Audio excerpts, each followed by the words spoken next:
The Bounty Hunters. All right, madam, I am Captain Gregory Schmidt. My crew and I make sport of prideful murderers that think they're untouchable. You are going to tell us exactly who you are, how you got in here, why you killed these two, and who sent you. I am informing you of the facts, madam.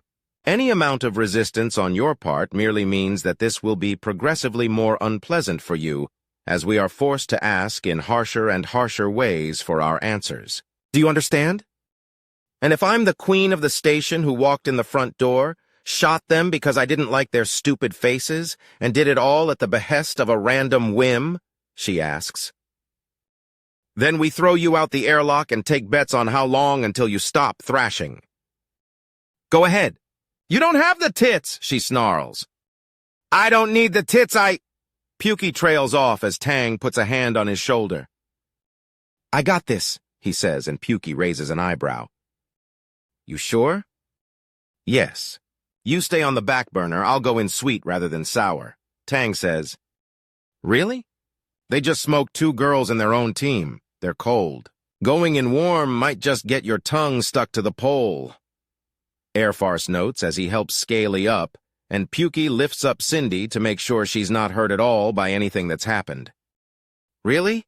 Seduction? Not that I don't appreciate a little man-ass waved in front of me, but it should have been tried before the threat of gruesome death.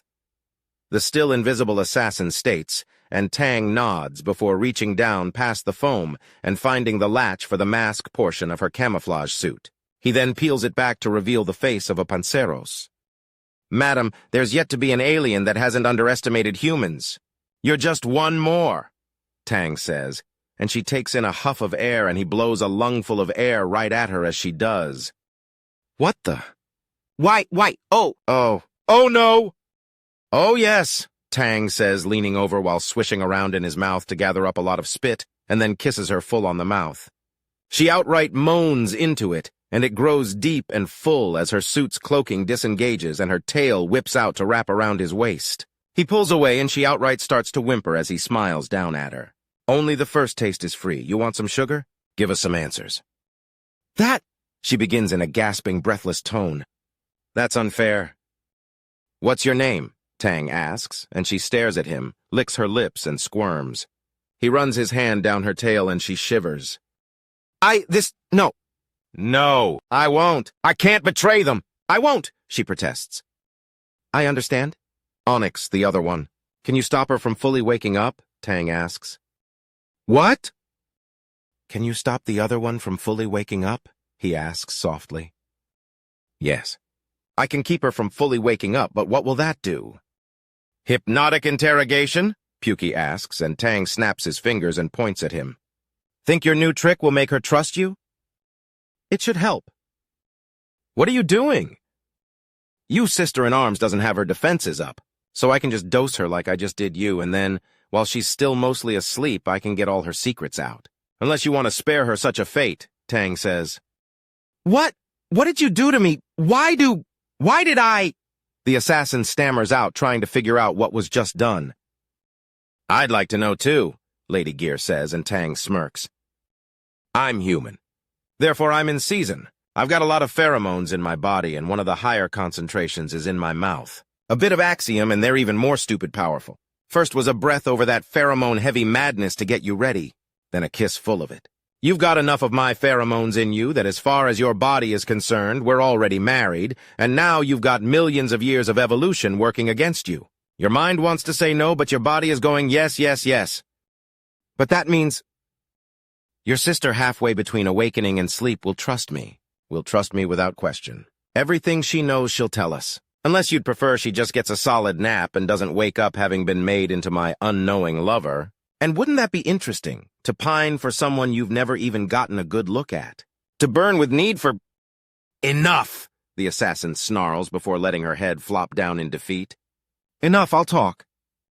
A wise decision, Pukey says, stepping forward.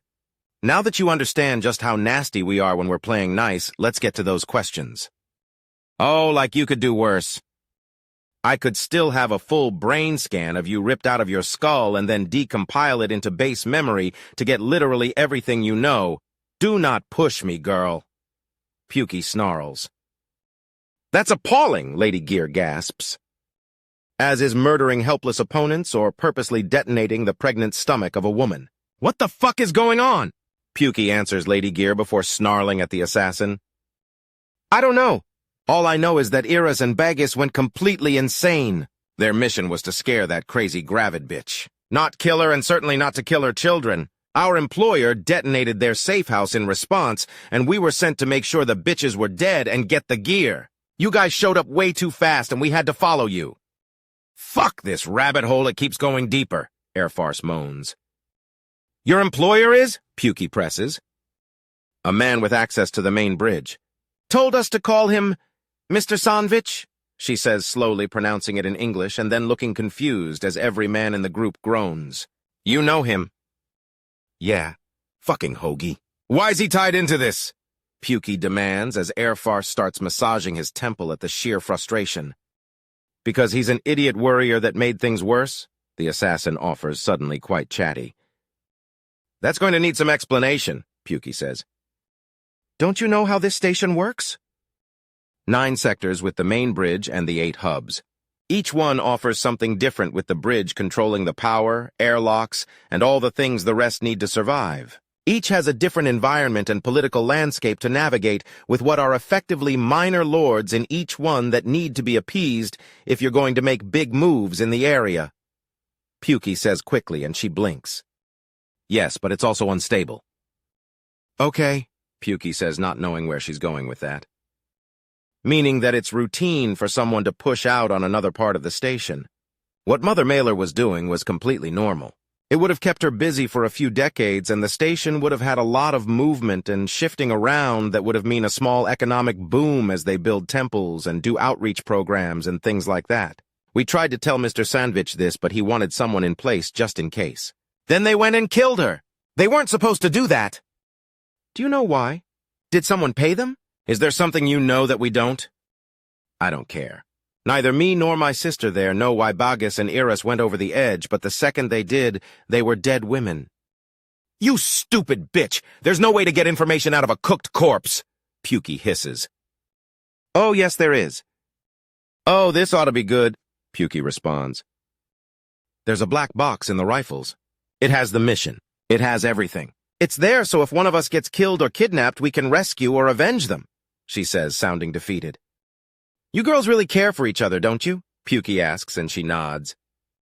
We work in pairs. Sisters by choice instead of blood. They betrayed the sisterhood. They needed to die for that, the assassin says. Family of choice, that's familiar, Bike remarks. It is. Miss, if your targets are the crazy pieces of shit making things worse, then we're not enemies. Quite the opposite, in fact, Pukey says, and he unlatches the assassin. This was supposed to be one person being overly paranoid and the easiest of the easy jobs. Just sit down, watch a stupid show, and leave to get paid. Then they opened fire.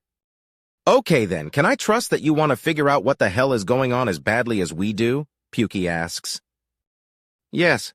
Now give me one of their guns. It's already been broken by the explosion, but the memory core is heavily reinforced, she says. Men! Pukey says, holding out his hand, and Tang slaps one of the 2 broken rifles into his hand. He holds it out to her, and she disassembles a lower part of the stock and pulls out a pure black bar with a tiny shining nub on it. Scan through that metal tail, she says, tossing the data bar to Litha. She snatches it out of the air and scans it intently with a beam from her eyes. A proxy account from Uptown provided a huge payment. Sector 5 is involved in this. Or being used as a diversion, goddammit. Excuse me? Pukey says, stepping to the side and pulling out his communicator. Everyone gear up and get ready for a fucking field trip. We've got horse shit going on in the whole of the goddamn station. I need a man in Sector 5 and grabbing information. Our trail leads there next.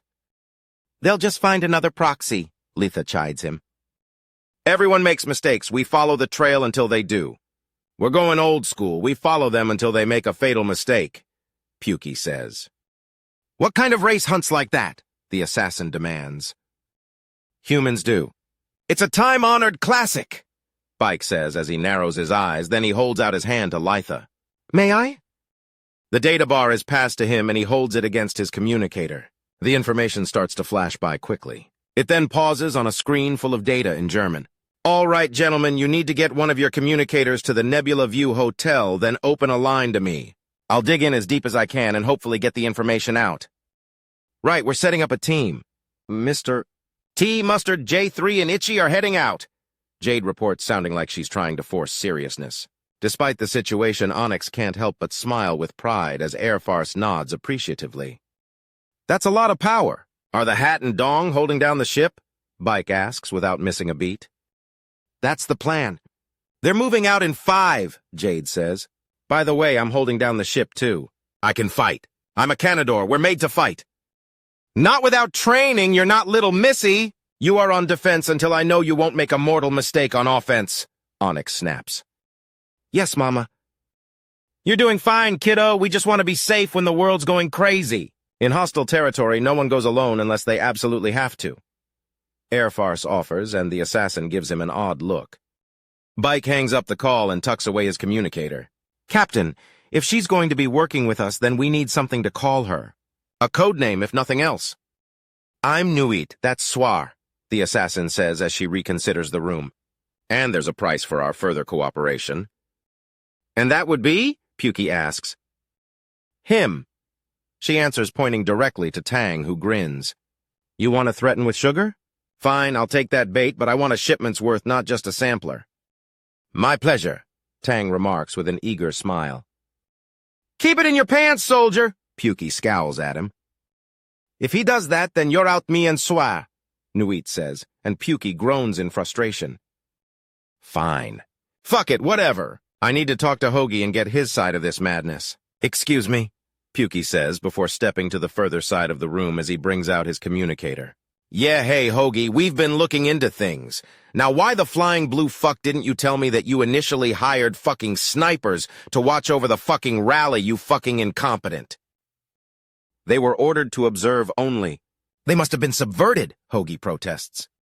I gathered that, but in situations like this, communication is really fucking important. I already killed them anyways. Set off the backup bomb and everything. The yield wasn't enough. They had concussions, but were alive. Their sisters had to clean up the mess, and that was after we rescued them to try and get answers. You want to make up for this mess? Get your ass down to Deck 5 and meet up with my team there. We've got Mr. T, Mustard, J3, and Itchy heading to the Nebula View Hotel. You are to offer your full cooperation as the station man.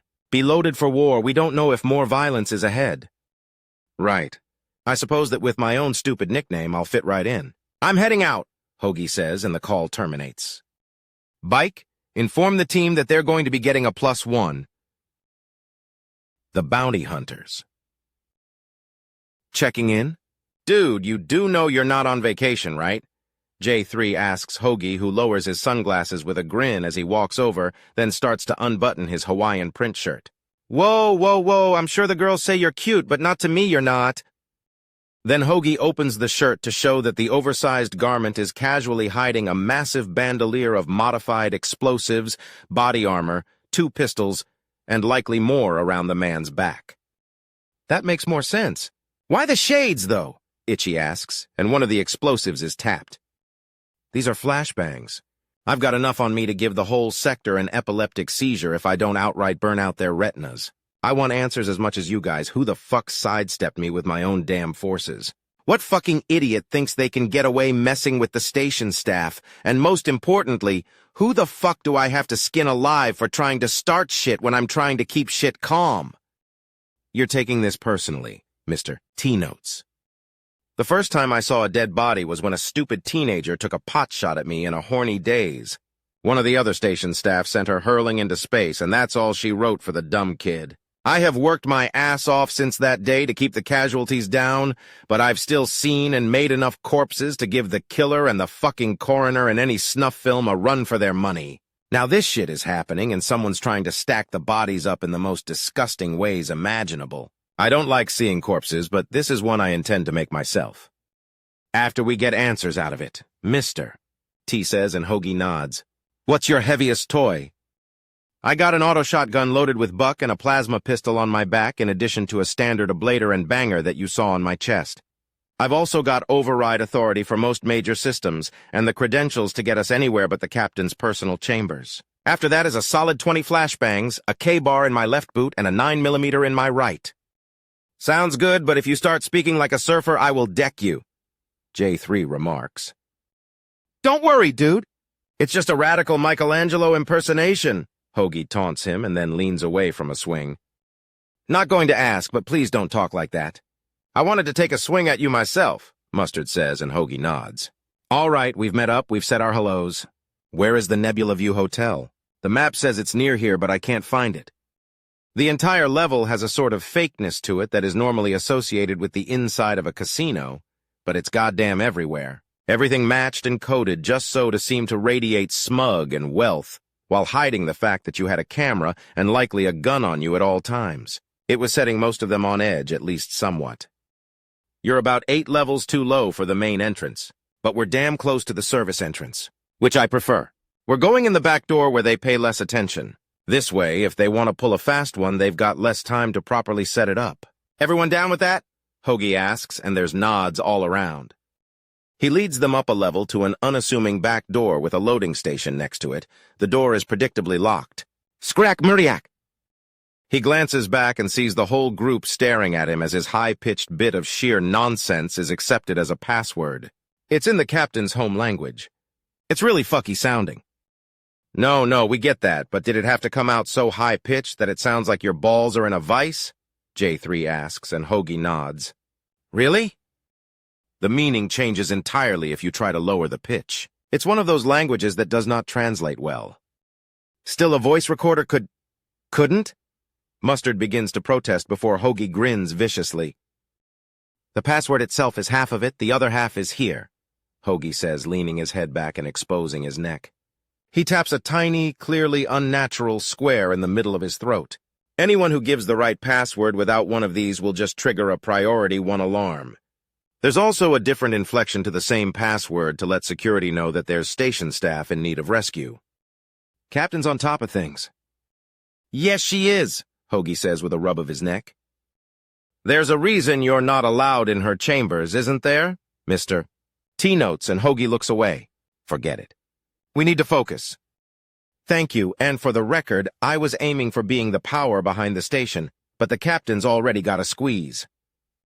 Bet that went over well, Itchy remarks. She was flattered and amused. Thankfully, Hoagie says, opening the door and bidding them in. Now be ready for trouble, but don't look like you're ready for trouble. The fuck? Walk casual. We got every reason to be here. I always wear bright, eye-gouging colors on official business. It's kind of my thing. Dude, just use your uniform, J3 says. Uniforms are fetish wear only around here. May as well go around in assless chaps, Hoagie remarks. And there's a lot of snorting. What he says next causes a round of laughter. And yes, we did learn that one the hard way. The internals of the Nebula View Hotel are plain and unadorned. Makes sense that they'd spend their money on squeezing more out of their customers than on staff. All right, the main server room should be nearby. Let me do the talking and you'll what? A voice asks, coming around the corner, and Hoagie finds himself face to tits with a gigantic, pissed-off woman-bat hybrid that's walking on her knuckles. Daniel Eastman. Station command. We're investigating some idiot who thought it was a good idea to subvert my own forces and try to kick off a riot in Sector 1, Hoagie says, pulling at his collar and revealing a badge there. Oh, shit, the massive Sonier says, backing up a little. We just need to get to your data storage and we'll be out of your hair. Hoagie continues and she nods. He offers her a toothy smile that she flinches at somewhat. Fantastic. Now you just step aside and look pretty while the scary humans get shit done. The Sonier straight up retreats and the group stares at Hoagie. Number 1 rule of working station staff is that if you're disrespected, you gotta set an example. I don't like doing it, but I've written more than a few obituaries, if you understand my meaning. The bright shirt's like a poisoned dart frog skin, a loud fucking warning that you've got one chance to obey. Jesus, Mr. T mutters and Hoagie shrugs. You do what you have to, and on Octarine Spin, you got to body the bitches that disrespect you or they'll never stop. Which is why you want to get your hands on the person we're tracking. That's why you sent assassins to watch. Stay in line or get one in an obituary. Mustard remarks and Hoagie nods. Yeah, Places like this run on respect, and respect comes from how big the heap of bodies you're sitting on is and how willing and able you are to add to it. He explains as he leads them down a bit more, checks his communicator, and quickly barks that weird password at another door that pops open. Inside are entire towers of data, and he looks around a bit. You guys know what you're looking for? No, hold on a moment, mister, T says. Bike? Yes, we're in the main server room of the Nebula View Hotel. Where do you want the communicator? Easy enough. Set it onto the nearest one and give me a minute or 3. Bike orders, and Mr.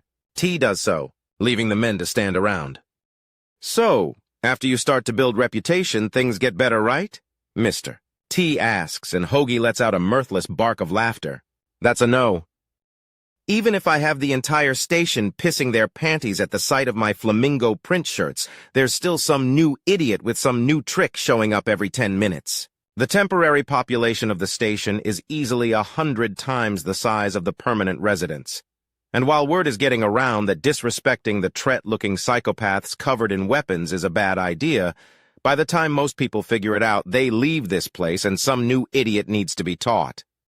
Love the idea that you have keep giving people hell, but speaking of, what's the deal with the bomb? Asking for a friend, Bike asks from the communicator. I don't fucking trust these people. The only way to get them to take you seriously is for them to know that you can kill them at any time.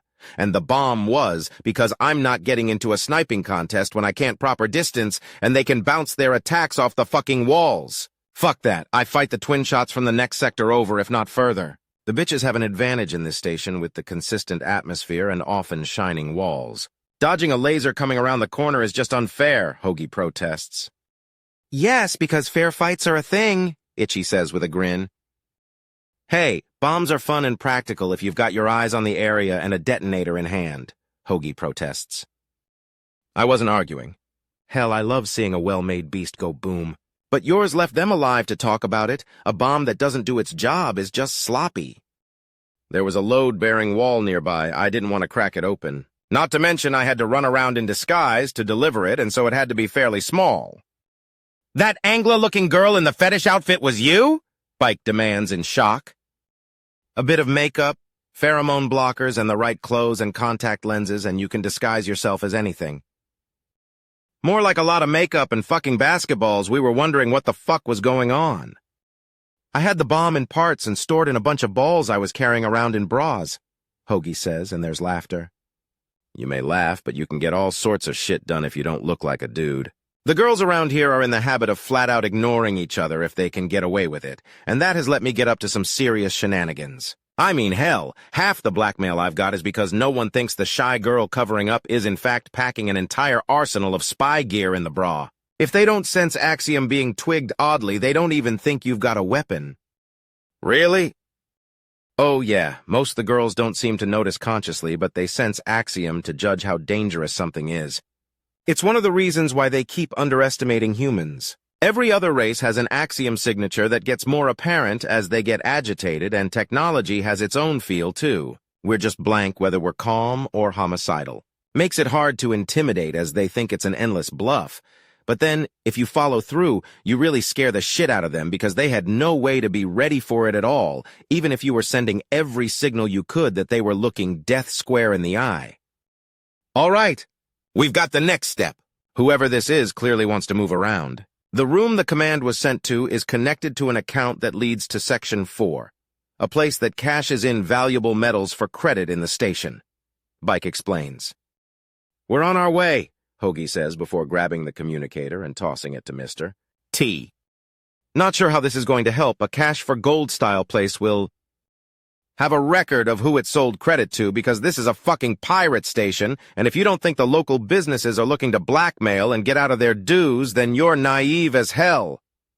Hoagie replies, and Mr. T smiles. Well then, the hunt continues. I wonder when our fox will make its fatal mistake. Who knows? I'm starting to wonder where the faked image and the scapegoat come in. There's still a lot of unanswered questions. Thankfully, we've already got people on Deck 8, because a fair amount of those questions can only be answered by the victim's family and friends, Mustard says before cracking his neck. Still think things will be... Don't say it. Don't you dare start looking for more trouble, otherwise you'll jinx us, and we'll have entire graveyards to fill before this is over, Hoagie warns. Shit sorts out fast here, and often lethally. Hey, were you being honest? Mustard asks as they start to leave. The security guard from earlier watching from a wary distance. About what? The Axiom sensing. Are we really throwing them off that hard? You don't really notice it because most girls are about as subtle as sledgehammers around humans. They can't sense the Axiom in us, so they go ham to make up for it. So we don't really notice that we can sense their emotions. But yeah, you can judge their moods if you just pay attention and learn what feels like what.